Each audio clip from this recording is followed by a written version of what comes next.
Hey guys, what's up and welcome to another video. My name is Leopoldo Perella and I do videos about web design, UX design and the overall design process. Today we're doing something a bit different, and you see, when you look online, everyone is talking about getting the right clients, or sometimes the clients are the problems and whatnot, and this is very common in the creative industry.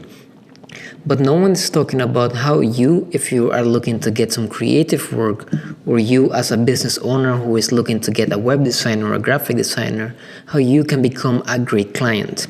So we decided to create a series of videos that are going to be talking about how you can become a great client, how you can give feedback that is actually beneficial for the project, how you can reach out to designers, creative companies, in a way that you can build a relationship that will help you build your business. So if you're interested in that, stay tuned.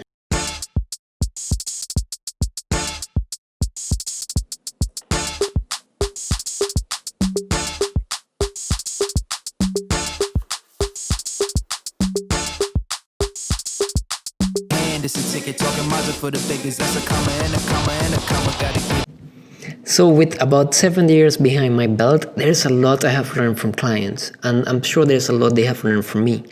But one of the things that I have realized most is that not many clients are prepared for the first meeting, and most of them are not even prepared to start a project. This can be a web designing project or even a logo or brand.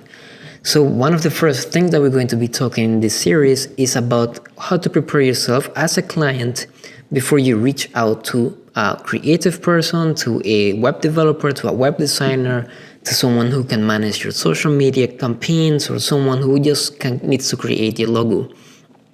So let's go and think about what it is that you need to have before you reach out.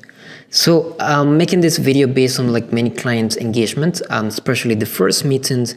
And one of the things I have realized is that when clients they decide to reach out to a designer or to a developer, most of them are not prepared to share everything about their business. They are not prepared to share what is it that they want to accomplish, and they are not most of the time prepared to share the goal, to know where is it that they really want to be. And what happens is that this makes the engagement between you as a client and as a designer a bit confusing, because your goals and your objectives might change during the engagement with the creative person or the agency. And what this means is that while you are working on designing that new brand or designing that new website, if your goals change, then there will be some sort of problems between what the designer or the developer thought that he or she had to do with what is it that you need right now or at the moment. So one of the best things to do is that if you're working by yourself or you have a team, is to make sure to outline some realistic goals that you want to accomplish in the next 3 to 6 months. If you're now starting a business, you might not know where you want to be in the next year or 2 years, but if you give yourself at least a 6-month runway, you will be able to come up with actually, or I guess a brief of what you will actually need for this specific project. You also need to start thinking about what it is that you want. Let's say you're working on a website design project. Come up with some ideas, look on the web, look for your competitors, look for people who are doing projects that are similar to what is it that you want. Look for other people who are probably, have services that are similar to yours. And then come up with your own mood board. Have an idea of what it is, what the designs look like, what fonts they are using, the colors they are using. Because at the end of the day, even though your website or your brand is supposed to work for the end user, it is your website and it will be your brand. So you need to be confident when you are showing this to someone else. And this is where a person with a creative mindset can help you put it together. So now that you have created your goals, your objectives, what it is that you think you need at the moment. Also, you have look online to see, okay, well, this is what their websites look like. This is what some brands that I like look like. This is what I would like my business to look like.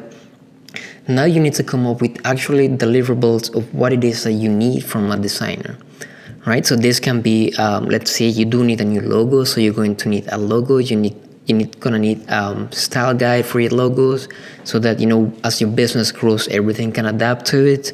You're going to need a website. What type of websites you're going to need? Are you going to need an e-commerce website, a landing page? Are you going to need a membership page or a website? Also think about other materials. How are you going to bring your business out there to the world? Are you going to be using social media ads? Are you going to be using print? And the whole idea is for you to create a list of everything that you think you're going to need, so that when you're discussing this with a designer or a developer, you are able to have a conversation that flows, and this will help them to understand your project a lot better. Next, the most important thing you need to do, and I think it's so important for people to do some research before they talk to a designer or an agency or a consultant, is to find out prices. I know that sometimes we just want to go out there and find, okay, well, let's have a conversation with this person, see how much they're going to charge us. Then you have a conversation with another one and get a price from them, and then you have a bold price of what you should be paying for. But it's very important to know that sometimes the cheapest prices are not always the best results. So one of the most important things to do is to go out there on Google, on Facebook, on Dribbble, and or any other platform where designers may hang out, and just look for prices, see how much people are charging for something.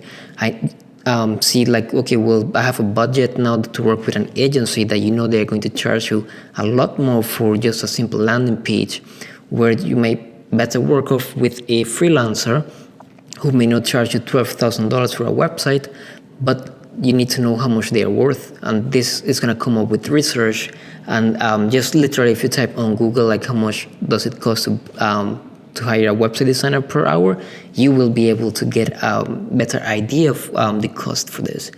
Now this is going to give you sort of like a better way to talk to the designer. And I know many designers won't like me to say this because I wouldn't like my clients to know, but when someone actually tells you a price or something that they are willing to work with, it sort of also gives you an edge in the conversation. So now it's more of side by side.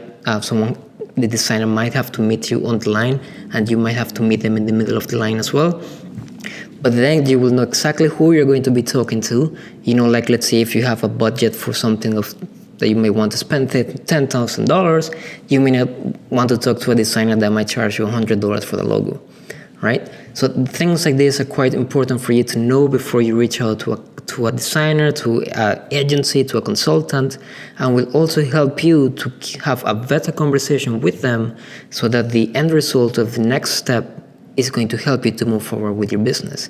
So I hope you found this content helpful, and I'm going to be releasing a video like this every week. So make sure to stay tuned, subscribe, and hit the bell button so anytime I post a video, you will get a notification. See you again in the next video.